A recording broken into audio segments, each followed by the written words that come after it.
basically I want to build the best ski for myself ever. Like not the best ski ever, and not the best ski for not even the best ski honestly for my customers. Like I want to build the best ski for me, and I'm hoping that it also happens to line up with, there's a lot of people out there that also find my best ski a great ski for them. Because like that's the only way I can design really. I mean I can take a bunch of feedback from a bunch of different people and try to like come up with like this hodgepodge of a ski that would hopefully satisfy all of them. But it's like a much better design process is for me to try to produce the absolute best ski that I can for myself, because then I know I can sell this product and be super passionate about it and send it out the door to people and be like, yeah, like this thing is amazing. And it's like, at the same time I recognize it's not gonna be for everyone. Like I'm not gonna be able to say like, you know, every skier out there isn't gonna get on this ski and be like, oh wow, this is the greatest thing ever, because that's not true. But there's definitely people out there that are getting on the ski and just, it's gonna completely change the way like they ski and just how much fun they can have on the mountain.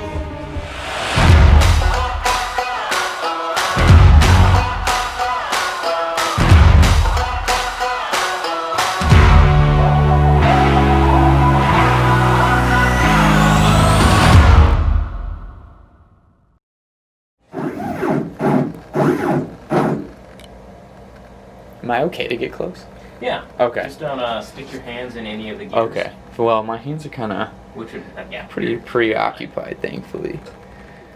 The story behind creating my own skis was just I got super into skiing, like when I came out here for college at the School of Mines, and it just kind of kept snowballing more and more and more until I was buying more and more and more skis. And it finally got to the point where I was like, you know what? I think I can build these skis better and just more fun for myself, because like that's the whole point of skiing is you need to be having fun. It's not about being the best or, you know, being better than other people. It's how can you have more fun? So is it like 4 years ago now, I was sitting down, I was talking to my parents, and I'm like, you know what, like I really want to do this. And this is like senior year of college, or well, it was supposed to be my senior year of college before I switched majors.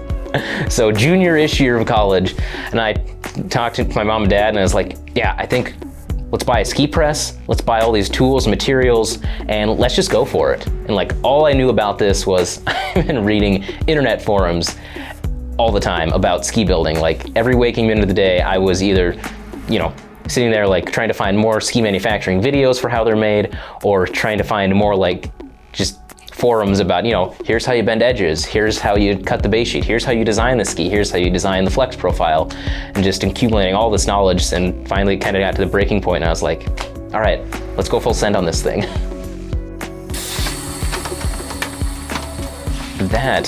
What do people misunderstand about the ski creation process? Probably my guess would be the amount of time that goes into it, or both the amount of time and how much hands-on it is. Because you think about manufacturing nowadays, you usually think about, you know, assembly line workers and robots putting stuff together. And almost all ski manufacturing processes are more or less identical, at least as far as how everything gets put together. Like almost all skis have some sort of composite, whether that be carbon fiber or fiberglass or a mixture of those two. All skis have wood cores. All good skis, crappy skis that are super low end don't, but we'll ignore those. And then all skis have a plastic base sheet with metal edges, and all skis have a top sheet of some sort, whether it's wood veneer or plastic. And all those get put together essentially in the same way like making lasagna. Like you lay it up in layers, not that I've ever made lasagna, but I hear it's similar if I ever make lasagna.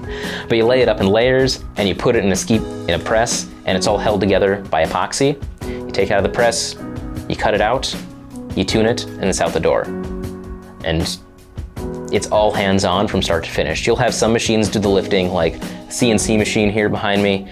That'll do all my finite cuts for base sheets and for wood cores. And then the ski press actually puts in the rocker camber profile. But layup, hands-on, cutting it out, hands-on, tuning it, hands-on, final finishing process of like, you know, linseed oiling it up so it's nice and sealed out from water, all hands-on. And it's fun. Like it's enjoyable to actually have your hands over the whole process, as opposed to just kind of like designing it up in a computer program, hitting go, and then getting something out of it. The unique thing about just like the design of the skis is all of our top sheets are wood veneer. And the reasoning behind that is just, I love the look of wood veneer skis, and it harkens back kind of those old days of skiing, back where it was essentially just hickory planks that had the tips bent up, and then people rode down the hill. So simpler times.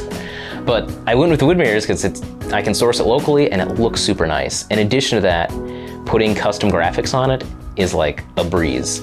So we use, like my cousin does all of the custom artwork on it, so he hand draws every single one of them. So like no two skis are alike, and that's kind of the point. Like we want every ski to essentially be a one-off. Like we want you to come in and be like, I want to do this artwork on here. I want to inlay this into the top of the ski. I want to make the ski look how I want it to look with this wood veneer. And then we can do that. Like, it's not going to be perfect, and we're going to put a few stipulations on what kind of artwork we'll put on the skis. But we can essentially more or less do whatever you want to do.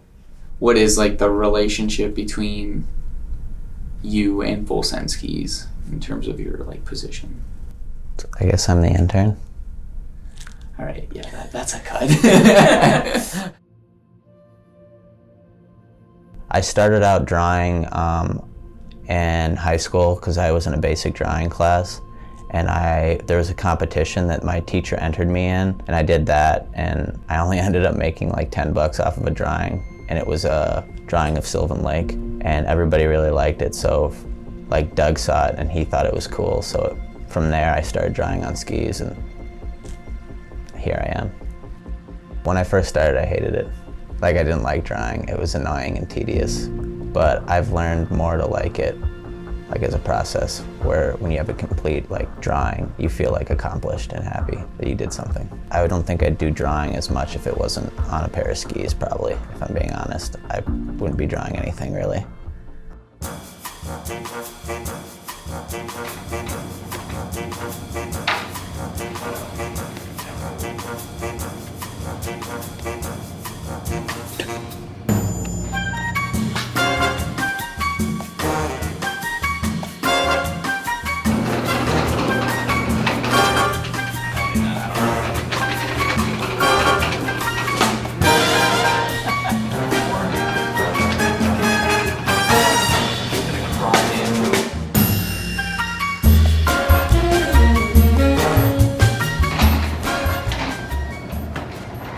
The difference between FullSend skis and other skis is they're skis for me.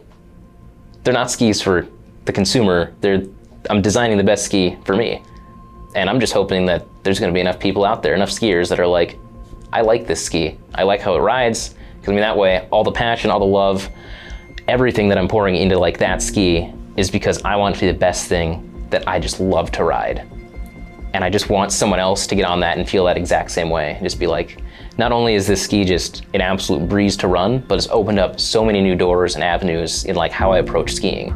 Like, I want people to try the ski, and if it's not for them, I want them to get on a pair of skis that they absolutely love. Like, and if that's not my skis, that's fine, because then they can still have fun skiing. And it's like, it's worthless to like send someone out the door on a pair of skis that's not their favorite, because it's like, I mean, A, it's poor business, because what are they gonna do? They're gonna go out and be like, yeah, these skis are okay. But if you get someone who absolutely loves that pair of skis they're on, that's like a self-writing marketing campaign. A lot of people ask like why they're so fat. And a lot of that has to do with the fact that South Dakota is usually at least say a decade kind of behind the trend for like skis. Everyone in Colorado, Montana, Wyoming, and like even out east on some of the bigger resorts, I mean, people are running generally 100 millimeter underfoot plus for waist width. And South Dakota, we're still kind of stuck on the fact like, oh, here's super, don't get a ton of snow. So we're gonna be skiing a lot of hard pack, a lot of icy groomers. A lot of people will think, oh, I'm gonna need a front side carver around the 70 to 80 to 90 range, which, if that's what you want, great. But you get a lot more versatility out of the wider waist widths, which allow you to, you don't have to stick on groomers. You can go off piste, you can go into the trees, you can hit up some manky, weird snow. I mean, because there's one thing we've got here, it's strange snow. Like, it might be -20 one day and just hard as a rock, then it drops a foot of super wet snow the next day. And it's like, that's the one thing you want, is a ski that can kind of handle it all and have a bunch of fun on that. So I definitely, wider waist width trends towards a lot more versatility.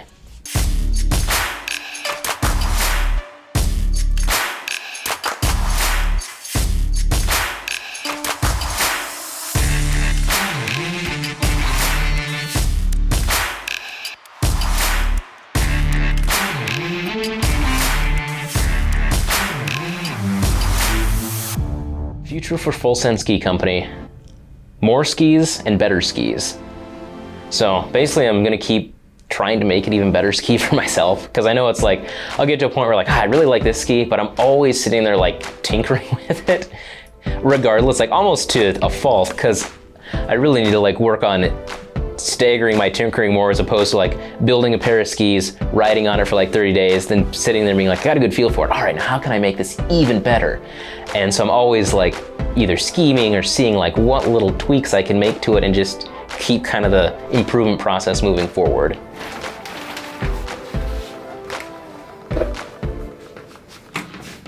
So my guess is actually going to be an air temperature. Wait, how hot is it in there? 80. And that's just the wall temp. My guess it'd be quite a bit warmer. Yeah. The wall temp is like super toasty. Because if ambient air, if like all these objects in here are sitting at like, yeah, in there super warm, probably around 90-ish. The feeling when I finish a pair of skis is definitely one of just accomplishment and just fulfillment. Because like I'm just happy with what I produced. It's just fun to like take a fresh pair of skis out, be waxing them up after I get the final tune done on them, and just be excited. I mean, I'm excited for the person who's gonna receive them and hoping that they're just absolutely gonna love them, and just happy that, you know, I've got essentially something I took from scratch and made, and more importantly, like all the design work works out great. Because like that's all I care about, is just I wanna make sure like everything is like designed to a T, perfect, and then just that it can bring someone else like the same passion that I have for the sport.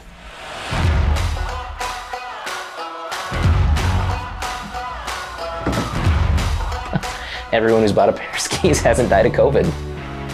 Not a coincidence. Like this? No, don't you dare.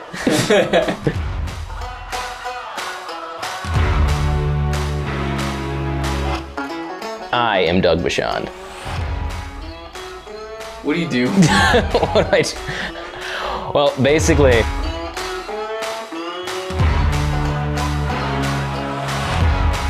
Questionnaire. So how would you just...